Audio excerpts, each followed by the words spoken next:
अस्सलाम वालेकुम वरहमतुल्लाहि वबरकातुहू। मोअज़्ज़िज़ असातिज़ा इकराम, कैसे हो आप लोग। उम्मीद और दुआ अल्लाह रब्बुल इज़्ज़त से यही है कि आप लोग सब बखैरियत होंगे।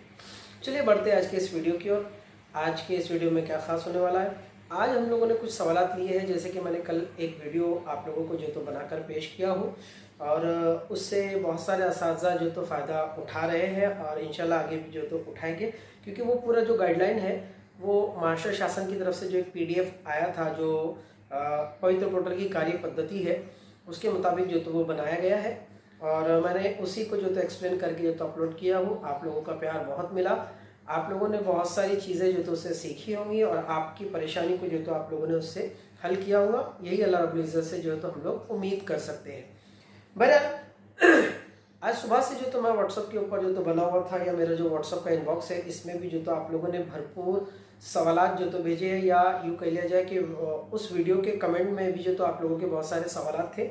मैंने उन सवालात को जो तो यहाँ पर अलग से एक जगह पर जो तो लिख लिया हो और आज के इस वीडियो में इंशाल्लाह हम लोग जो तो उन्हीं सवालात को जो तो डिस्कस करेंगे। देखिए, असातिज़ा इकराम के जो तो बहुत सारे डाउट्स वगैरह है, इंशाल्लाह उन सारे के सारे डाउट्स के जो आंसर्स है या उनके शकूक को जो तो मैं जो रूल्स और रेगुलेशन है उसके मुताबिक जो तो इंशाल्लाह मैं आप लोग को डिफाइन करने वाला हूँ। टोटल कुल 16 सवालात है। वैसे सवालात की तादाद और भी ज़्यादा थी, लेकिन जो कॉमन क्वेश्चंस थे या जिन क्वेश्चंस को यूँ कह लिया जाए कि सबसे ज़्यादा तादाद में जो पूछे जा रहे हैं, तो मैंने उन्हीं सवालात को जो तो लेकर वीडियो बनाने की जो तो कोशिश किया हूँ। सवालात आप लोगों के जो तो बहुत सारे हैं, मैं बहुत सारे असातिज़ा को जो तो व्हाट्सएप के थ्रू भी जो तो आंसर कर दे रहा हूँ, लेकिन जिन लोगों के जवाब नहीं दे पा रहा हूँ तो वो कॉमन क्वेश्चन को जो तो मैं वीडियो की सूरत में आप लोगों तक जो तो पहुँचा रहा हूँ, ताकि आप लोग एक ही तरह के सवाल जो तो बार बार ना करते हुए वीडियो को देख के अपना डाउट जो तो क्लियर कर लें।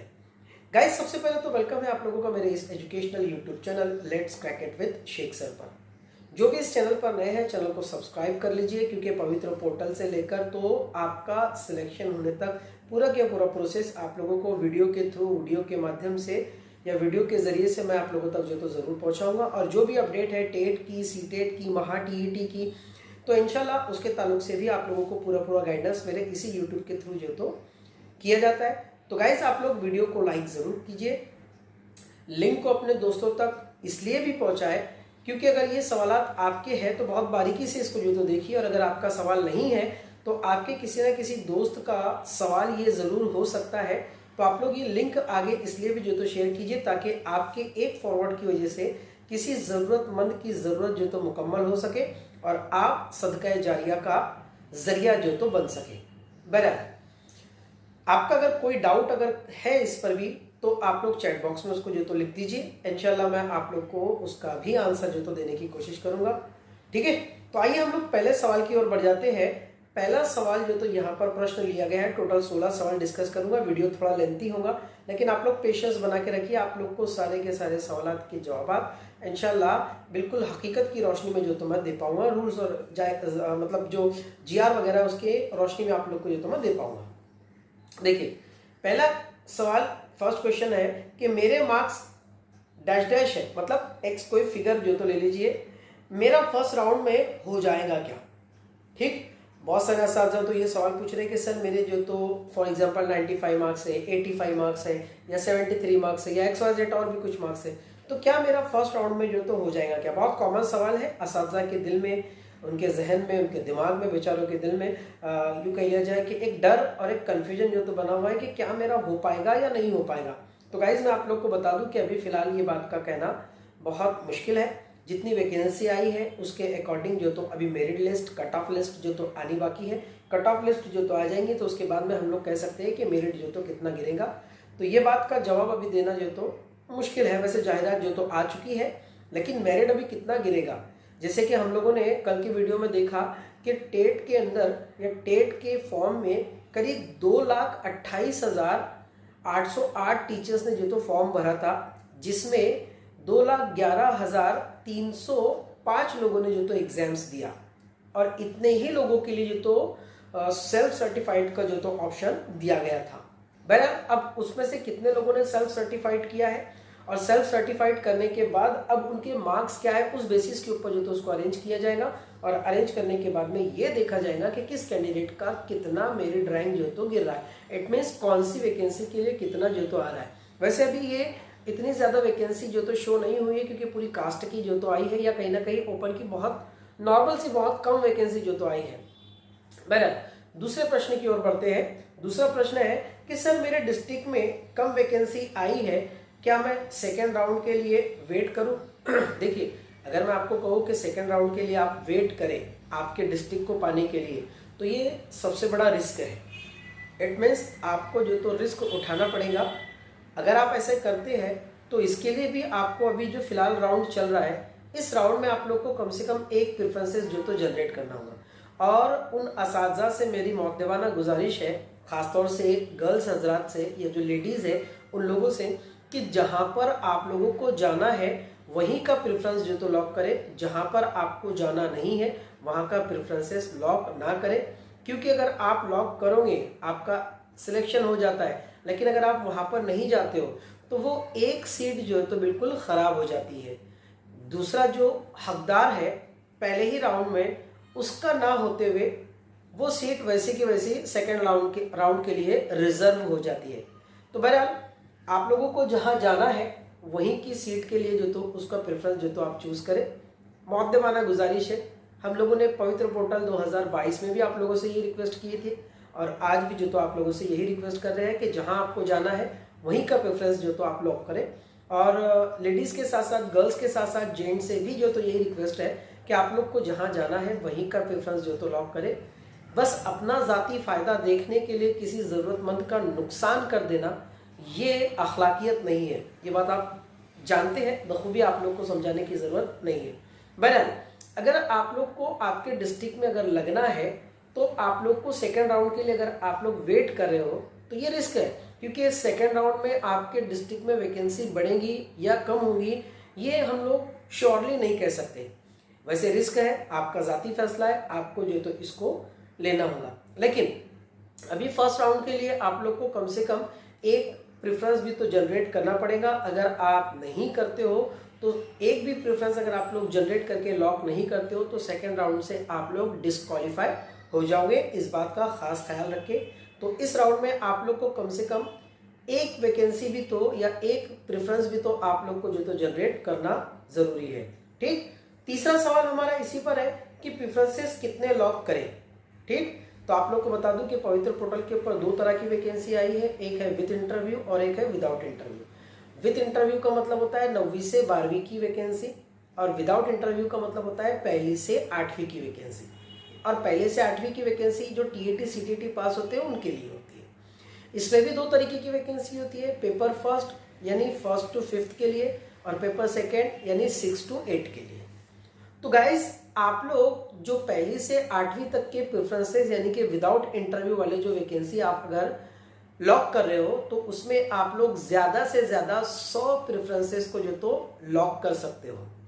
और जो विद इंटरव्यू की वैकेंसी है वो विद इंटरव्यू की वैकेंसी में आप लोग ज़्यादा से ज़्यादा 50 प्रेफरेंसेस जो तो लॉक कर सकते हो। ये बात आप लोग ध्यान से समझ लीजिए। नेक्स्ट क्वेश्चन जो कि कॉमन है, वुमेन रिजर्वेशन के लिए सर्टिफिकेट बनाना है क्या? सबसे पहले तो आप लोग को बता दूं कि सर्टिफिकेट बनाना आपको नहीं है। आपके पास में अगर डोमिसाइल सर्टिफिकेट है तो डोमिसाइल सर्टिफिकेट की बेसिस के ऊपर आपको वुमेन रिजर्वेशन का बेनिफिट जो है तो वो मिल जाएगा, लेकिन डोमिसाइल सर्टिफिकेट भी महाराष्ट्र का होना चाहिए। ये बात आप लोग ध्यान रख लीजिए। उसके बाद खास बात आप लोग की है कि आपका जो डोमिसाइल सर्टिफिकेट है वो डोमिसाइल सर्टिफिकेट की डेट 14 मई 2025 के पहले की होनी चाहिए। यानी 14 मई 2025 की अगर बात की अगर आपकी रही तो उसका भी बेनिफिट आपको नहीं मिलेगा। ये क्यों? क्योंकि जब टेट का नोटिफिकेशन आया था तो उसमें एक डेट जो तो दी गई थी, एक डेडलाइन जो तो दी गई थी, और वो डेडलाइन थी 14 मई 2025 और उसके पहले। तो ये बात आप लोग की साफ कर दिया कि वुमेन रिजर्वेशन के लिए आप लोगों को डोमिसाइल सर्टिफिकेट के ऊपर ही जो तो आप लोग का काम हो जाएगा। वुमेन रिजर्वेशन आपको बनाने की ज़रूरत नहीं है। फर्स्ट। सेकेंड थिंग हम लोगों ने क्या देखे कि सर्टिफिकेट आपको बनाना तो है नहीं, लेकिन साथ ही साथ आपका सर्टिफिकेट जो डोमिसाइल सर्टिफिकेट है वो डोमिसाइल सर्टिफिकेट आप लोगों का 14 मई 2025 के पहले का या 14 मई 2025 तक का जो तो होना शर्त है। तभी आप लोग वुमेन रिजर्वेशन का जो तो बेनिफिट ले पाओगे, अदरवाइज आपको डिस्क्वालीफाई भी जो तो किया जा सकता है उस कैटेगरी से। 5 प्रेफरेंसेस अरेंज किए हैं सर, ये सही है क्या, आप चेक कर लीजिए। देखिए ये सवाल जो है तो बहुत सारे असातिज़ा, वैसे आप लोगों को जो तो ये सवाल बनता भी है कि सर आप एक मतलब इसको जो तो क्रॉस चेक कर लीजिए। लेकिन अब एक बात ये यहाँ पर ये समझिए कि आप लोगों ने जो प्रेफरेंसेस अरेंज किए हैं ये आप लोगों ने आपके अकॉर्डिंग किए हैं, तो हम लोग उसको कैसे चेक करें? आप लोगों ने किस बेसिस के ऊपर जो तो उसको अरेंज किया है? मतलब आपने ज़्यादा वैकेंसी से लेकर कम वैकेंसी की कंडीशन में अरेंज किया है, या फिर आप लोगों ने उसको आपके घर के या एरिया के या सिटी के हद से उसको जो तो कंसर्न किया है, मतलब घर से करीब से लेकर तो दूर तक इस कंडीशन में जो तो किया है। तो ये सवाल आप लोग खुद देखिए, आप लोग के जो सवालात है वो आप लोग उसको खुद ही चेक कीजिए।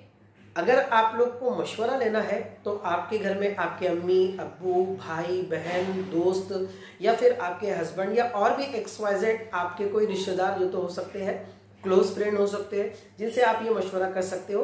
ठीक, नेक्स्ट क्वेश्चन है, क्या फर्स्ट राउंड में प्रेफरेंसेस जनरेट एंड लॉक करना जरूरी है? क्या ऐसा करने से सेकेंड राउंड के लिए एलिजिबल रहेंगे क्या? देखिए अगर आपको फर्स्ट राउंड के अंदर मतलब सेकेंड राउंड जो होता है हम लोग का जो सेकेंड फेज होता है, सेकेंड फेज से मुराद कन्वर्ट टू ओपन।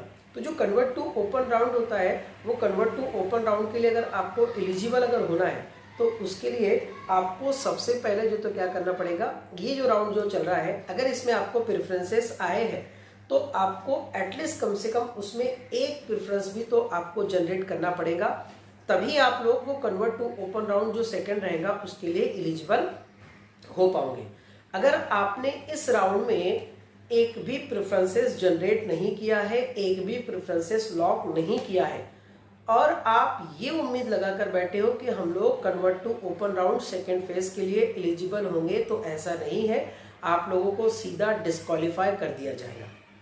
तो क्या सीखे हम लोगों ने ये कि हम लोगों को इस राउंड में जितने भी प्रेफरेंसेस आए हैं सेकेंड राउंड में क्वालिफाई होने के लिए एटलीस्ट एक प्रेफरेंस भी तो हम लोग को लॉक करना जरूरी है। क्वेश्चन नंबर 7 बहुत अच्छा है कि EWS से फॉर्म फिल किया हो, प्रेफरेंसेस कम आए हैं, ठीक, डबल से प्रेफरेंसेस जनरेट करना चाहता हूं, क्या ये पॉसिबल है? देखिए आप लोग प्रेफरेंसेस कितने भी मतलब जो तो जनरेट करके उसको जो तो लॉक कर सकते हो, लेकिन आपको सबसे पहली कंडीशन में जो जनरेट किए हुए प्रेफरेंसेस है उसको लॉक करना होगा। ठीक है, तो ये बिल्कुल पॉसिबल है। EWS से आपने अगर फॉर्म फिलअप किया है तो भी पॉसिबल है, और ओपन कैटेगरी या किसी भी अदर कास्ट से तो भी आप लोग का ये बिल्कुल पॉसिबल है, आप लोग ऐसा कर सकते हो। लेकिन अगर आप लोग ये कर रहे हो तो उसको लॉक करना ना भूलें। ठीक है, 8 क्वेश्चन, EWS वालों को और एनी अदर कास्ट वालों को ओपन वैकेंसी में चांस मिलेगा क्या? अब आप लोग ये बात समझ लीजिए कि OBC और अदर कैटेगरी या EWS कह लीजिए, इनका जो पासिंग क्राइटेरिया होता है वो 82 से लेकर तो 89 मार्क्स तक जो तो पास होता है। अब ऐसे कैंडिडेट जो अभी फिलहाल इस वैकेंसी को फेस कर रहे हैं राउंड फर्स्ट में, और उनको सपोज कीजिए 2 कैंडिडेट है, एक मैं हूँ और एक आप हो, अगर मुझे 82 नंबर या 82 से लेकर 89 के दरमियान में अगर मुझे नंबर मिले हैं तो मैं सिर्फ इसी राउंड के लिए जो तो एलिजिबल रहूँगा। लेकिन आप भी OBC से हो या किसी अदर कैटेगरी से हो और आपको OBC कैटेगरी या अदर कैटेगरी के होने के साथ साथ आपका जो मार्क्स है वो 90 और मोर देन 90 है, मतलब 90 और 90 से ज़्यादा है अगर, तो आप दोनों राउंड के लिए एलिजिबल होंगे। फर्स्ट राउंड कास्ट का जो चल रहा है अभी फर्स्ट फेज, इसके लिए भी, और जो सेकेंड फेज आएगा कन्वर्ट टू ओपन, आपको उसमें भी चांस रहेगा। ठीक है, तो ये 2 कंडीशन हम लोग को समझ में आ गई कि EWS कैटेगरी के या फिर और भी अदर कैटेगरी के जो कैंडिडेट है तो उनको 2 कंडीशन है, अगर वो कास्ट में है लेकिन वो ओपन के क्राइटेरिया में भी अगर पास हुए 90 मार्क्स को लेकर तो वो दोनों ही राउंड के लिए एलिजिबल रहेंगे। राउंड फर्स्ट जो चल रहा है उसके लिए भी और round second convert to open second phase के लिए भी वो जो तो एलिजिबल रह पाएंगे, रह सकेंगे। क्वेश्चन नंबर 8, EWS वालों, क्वेश्चन नंबर 9, सर वैकेंसी कहाँ पर कितनी आई है कैसे चेक करें? देखिए 2 तरीके हैं वैकेंसी को चेक करने के। सबसे पहले तो पवित्र पोर्टल की ऑफिशियल वेबसाइट के ऊपर जो तो नगर परिषद, महानगर पालिका और जिला परिषद, और एक और है ट्राइबल जिसे हम लोग पैसा विभाग कहते हैं। तो चारों की वैकेंसीज जो तो अपलोड कर दी गई है, आप लोग वहां से जाकर पीडीएफ को डाउनलोड करके आप लोग वैकेंसी को जो तो देख सकते हो। उसमें ओवरऑल पूरे महाराष्ट्र में कहां पर कितनी वैकेंसी है आप लोग को जो तो देखने को मिल जाएगा। अगर आप लोग ऐसा नहीं करते हैं तो उसका एक और आसान रास्ता है कि आप लोगों को जहां पर प्रेफरेंसेस आए हैं, प्रेफरेंसेस के बिल्कुल लास्ट में एक कॉलम दिया गया है, वहां पर मैग्नीफायर का ऑप्शन जो तो बना हुआ है। अगर आप लोग उसके ऊपर अगर टच करोगे तो टच करने के बाद में आपको जो प्रेफरेंसेस आया है, सपोज कीजिए पहला डिस्ट्रिक्ट आपको जो तो नासिक का आया है, नासिक जिला परिषद का, तो उस पर अगर आप लोग टच करोगे वो मैग्नीफायर ग्लास पर, तो नासिक जिला परिषद में कितनी वैकेंसी है उसका तख्ता जो तो वहां पर खुल जाएगा और आप वहां से नोट डाउन कर सकते हो कि आप कौन सी कैटेगरी के लिए या आप कौन सी कास्ट इसके लिए जो तो वैकेंसी के लिए जो अप्लाई कर रहे हो वहां पर कितनी वैकेंसी जो तो अवेलेबल है। दो तरीके हैं जो मैंने आप लोग को बता दिया। क्वेश्चन नंबर 10, सर हमको 1st to 5th के लिए ऑप्शन एक ऑप्शन सेकेंडरी का आया है, XYZ कोई भी एक सिटी ले लीजिए, सिटी का आया है, तो इसको हम लॉक कर सकते हैं क्या? नहीं, बिल्कुल आप ऐसा नहीं कर सकते। अगर आप पेपर फर्स्ट पास हो और आपको पेपर फर्स्ट यानी कि 1st to 5th के अलावा आपको सेकेंडरी का अगर प्रेफरेंसेस आया है तो आप उसको लॉक नहीं कर सकते।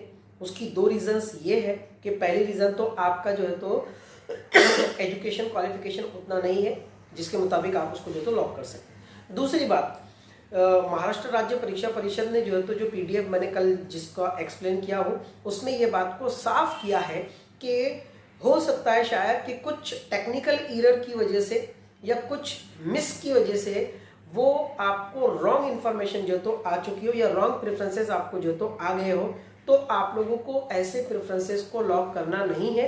अगर आप लोग उसको लॉक करते हो तो आपको डिस्क्वालीफाई तो किया ही जाएगा, साथ ही साथ होने वाली जो कार्रवाई है उसके लिए भी जिम्मेदार आप रहोगे। तो बहरहाल आप लोग जब भी प्रेफरेंसेस को जनरेट करें, प्रेफरेंसेस को लॉक करें, तो सबसे पहली कंडीशन में ये बात को कंफर्म कर ले कि हमारा एजुकेशनल क्वालिफिकेशन क्या है और हम लोग कौन सी वैकेंसी के लिए जो तो अप्लाई कर रहे हैं, या हमारी एजुकेशनल क्वालिफिकेशन उस वैकेंसी के लिए एलिजिबल है या नहीं। फॉर एग्जांपल मैं डीएड हूँ और 1st to 5th के लिए अगर मैं अप्लाई कर रहा हूँ तो मैं एलिजिबल हूँ, लेकिन मैं डीएड हूँ लेकिन पेपर सेकंड पास नहीं हूँ और मुझे अगर 6 to 8 का प्रेफरेंसेस आ गया है तो वो रॉन्ग आया है, वो किसी रीजंस के लिए या फिर जिसे हम लोग कहेंगे टेक्निकल इश्यूज के कारण जो तो वो आया है, तो वहां पर आप उसको अप्लाई नहीं कर सकते हो। तो ये बात आप लोग ध्यान से सोचकर समझकर बड़े एहतियात से कीजिए। प्रेफरेंसेस को लॉक करना कोई मामूली बात नहीं है, बड़े ध्यान से सोच समझ के और अपने रिश्तेदारों को, अहलकारों को या हमारे फैमिली मेम्बर्स को इसमें इंक्लूड करना बहुत ज़रूरी है, क्योंकि ये मशवरा आप अकेले नहीं कर सकते हो, तो आपके फ्यूचर का सवाल है, इसलिए बड़े ध्यान से आप उसको जो तो कीजिए।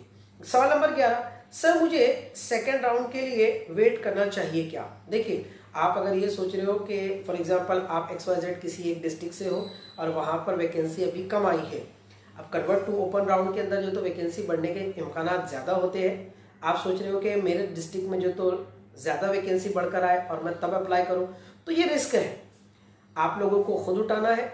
आप लोग चाहे तो फर्स्ट राउंड के लिए भी अप्लाई कर सकते हो या आप लोग चाहे तो सेकंड राउंड के लिए वेट भी कर सकते हो, लेकिन आपको एटलीस्ट सेकंड राउंड में अप्लाई करने के लिए मतलब इट मीन्स क्वालिफाई करने के लिए इस राउंड में आपको एक प्रेफरेंस भी तो जनरेट करना जरूरी है।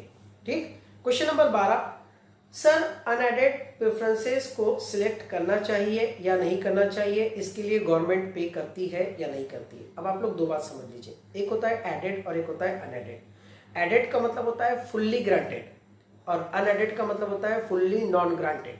ठीक। तो जो नॉन ग्रांटेड होती है वो non granted school self finance होती है और उस सेल्फ फाइनेंस के लिए आपको गवर्नमेंट पे नहीं करेगा। कब तक? जब तक वो ग्रांटेड में कन्वर्ट नहीं होती तब तक। तो जो आप लोगों की वैकेंसी है अनएडेड की, आप उसको अगर सिलेक्ट कर रहे हो तो मेरा जाती मशवरा आप लोगों को ये है कि आप लोग उसको बिल्कुल लास्ट में करें, पॉसिबल हो तो बिल्कुल उसको ना के बराबर करें तो बेस्ट है, क्योंकि अनएडेड फिलहाल के लिए गवर्नमेंट की तरफ से आपको उसको पेमेंट नहीं दिया जाएगा। ठीक है, तो ये बात भी आप लोग को मैंने जो तो साफ कर दिया हूं। क्वेश्चन नंबर 13 देख लीजिए, कि विद इंटरव्यू वैकेंसीज क्या होती है, क्या सिलेक्शन होगा, यानी क्या इससे सिलेक्शन जो तो होगा। अब दो चीजें देख लीजिए, एक होता है विद इंटरव्यू और एक होता है विदाउट इंटरव्यू। मैंने बार बार कहा पवित्र पोर्टल पे दो तरीके की वैकेंसी है, एक है विद इंटरव्यू जिसे हम लोग 9वीं से 12वीं के लिए कह रहे हैं, और दूसरा विदाउट इंटरव्यू जिसे हम लोग 1ली से 8वीं के लिए जो तो कह रहे हैं। तो जो विद इंटरव्यू है यानी इंटरव्यू के साथ ऐसे कैंडिडेट को जो तो सिलेक्ट किया जाता है जो लोग टीईटी और सीटीटी पास नहीं है, जो 9वीं से 12वीं के लिए जो तो होती है। तो ऐसे कैंडिडेट का सिलेक्शन आप लोगों का होगा जरूर, लेकिन ऐसे कैंडिडेट की जो लिस्ट लगेंगी, सबसे पहले तो जो पेपर फर्स्ट और पेपर सेकंड के टीईटी सीटीटी पास कैंडिडेट है इन लोगों की लिस्ट लगेंगी, और इसके बाद सेकंड में जो है तो आप लोगों की जो 9वीं से 12वीं के लिए अप्लाई कर रहा है उन लोगों की जो तो लिस्ट लगेंगी, ऐसा जो तो कहा गया है। अब 1ली से 5वीं के लिए या 1ली से 8वीं के लिए एक वैकेंसी के लिए एक टीचर का इंतखाब जो तो किया जाएगा, लेकिन 9वीं से 12वीं के लिए जहां पर जो प्राइवेट इंस्टीट्यूट में जो तो जगह खाली होंगी तो वहां के लिए एक टीचर की वैकेंसी की एक पोस्ट के लिए 3 टीचर का नाम जो है तो रिक्रूट किया जाएगा, वहां पर उनको सिलेक्ट करके जो तो भेजा जाएगा। उनको सिलेक्ट कैसे करना है वो वहां के जो इंस्टीट्यूट है, अब इंस्टीट्यूट से मुराद स्कूल मैनेजमेंट जो भी है, तो वो उन लोगों को राइट दिया जाएगा कि आप लोग किसी भी बेसिस पर आप लोग इनका सिलेक्शन कर सकते हो। सिलेक्शन की प्रोसेस अलग अलग हो सकते हैं, वो चाहे तो इंटरव्यू ले, वो चाहे तो रिटर्न एग्जाम्स ले, या वो चाहे तो आप लोगों का डेमो जिसे हम लोग लेसन डेमो कहते हैं वो भी जो तो ले सकते हैं। तो वेरियस टाइप से वो आप लोग का सिलेक्शन कर सकते हैं। क्वेश्चन नंबर 13 पर भी मैंने रोशनी डाल दिया। क्वेश्चन नंबर 14, ओटीपी का मसला आ रहा है सर और साइट भी स्लो चल रही है, क्या करें? सबसे पहले तो बता दूं कि ओटीपी का मसला अगर आप लोग को आ रहा है तो आप लोग दो काम करें। आप लोग जिस साइट से, जिस ब्राउजर से आप लोग उस पर विजिट कर रहे हो, सबसे पहली कंडीशन में उस ब्राउजर का क्लियर कैचे जो तो करें। उसके ऑप्शन में अगर 3 डॉट्स राइट साइड पर अगर देखें तो वहां पर आप लोग को 3 डॉट्स मिलेंगे, उस पर आप लोग जैसे क्लिक करोगे तो नीचे आएंगे अगर आप लोग, तो वहां पर क्लियर कैचे जो तो आप लोग को करना रहेगा। ब्राउजर की हिस्ट्री को आप लोग को जो तो क्लियर करना रहेगा। तीसरी और इम्पॉर्टेंट बात, उसके 3 डॉट पर अगर आप लोग टच करोगे तो वहां पर आप लोगों को एक क्वेश्चन एक ऑप्शन जो तो मिलेगा, वो रहेगा टैब कॉग्निटिव। तो टैब कॉग्निटिव के ऊपर आप जैसे ही क्लिक करोगे तो वहां पर उसको ऑन करके ऑफ करके जैसे ही आप लोग बाहर आओगे तो आपका मोबाइल ऑटोमेटिकली रिफ्रेश हो जाएगा, और आप लोग जब लॉगिन करोगे तो आपका ओटीपी के आने के इम्कानात बढ़ जाते हैं। वैसे फिलहाल आप लोग को ये बात बता दूं कि अभी ओटीपी की जो मसले जो चल रहे हैं तो वो टेक्निकल इश्यूज है, और उससे सिर्फ आप अकेले नहीं बल्कि पूरा महाराष्ट्र जितने भी असातिज़ा, करीब 2-2.5 लाख के ऊपर, 2 लाख के ऊपर जो असातिज़ा जो तो जो कोशिश कर रहे हैं वो सभी लोग जो तो इस बातों से जो तो फेस कर रहे हैं। बहुत सारी मरतबा तो मैंने खुद जो तो लॉगिन करके देखा हूँ, लेकिन सॉरी, तो बहुत सारी मरतबा मैंने खुद लॉगिन जो तो करके देखा हूँ, लेकिन सेम इशू, ओटीपी नहीं आ रहा है या फिर डायरेक्टली आप लोग को कभी बता दे रहा है सर्विस नॉट अवेलेबल। तो ऐसी कंडीशन में आप और हम वहां पर कुछ ही नहीं कर सकते, लेकिन एक चीज आप लोग जो तो जरूर कर सकते हैं। देखिए कल के वीडियो में भी और आज के वीडियो में भी मैं आप लोग को बता रहा हूं कि गवर्नमेंट ऑफ महाराष्ट्र मतलब महाराष्ट्र राज्य परीक्षा परिषद पुणे ने एक ऑफिशियली ईमेल आईडी जो तो दिया है edupavitra25@gmail.com।